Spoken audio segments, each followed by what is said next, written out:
You need international law on your side, and you need states to see. And when I say states, of course, I mean the elites, the billionaires and others who control the states, not the ordinary people of the state. You need states to see it as in their own self-interest to back you. And unfortunately, without that, you are unlikely to succeed. That's why, for example, I've been concentrating on arguments about the advantages of Scottish independence for other states. And one of the key advantages is that the vast majority of states in this world want reform of the United Nations. Having the UK and France as permanent members with a permanent veto is ludicrous, given their relative status in the world, when countries like Japan and Germany don't have that status. India doesn't have that status. And no African country has that status. So the desire to reform the United Nations is enormous.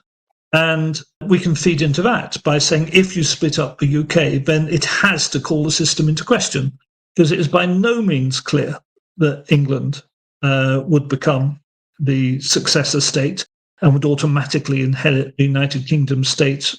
Nobody in their right mind would put England as a permanent 5-member with a veto on the Security Council. Why? It makes no sense. And there are hundreds of ways to attack any claim of England to be the sole successor state of all the rights of the UK. And that makes people's eyes light up. When I was putting that argument to diplomats at the United Nations, they became furiously interested in the possibility of splitting up the UK. So I wish I could say the answer is, well, if you keep hammering away with proper appeals to international law and going through the International Court of Justice, you will eventually succeed. That's sadly not true. You have to back that with finding a way for states to see it as in their own interests to back you. And that's something we've also been doing.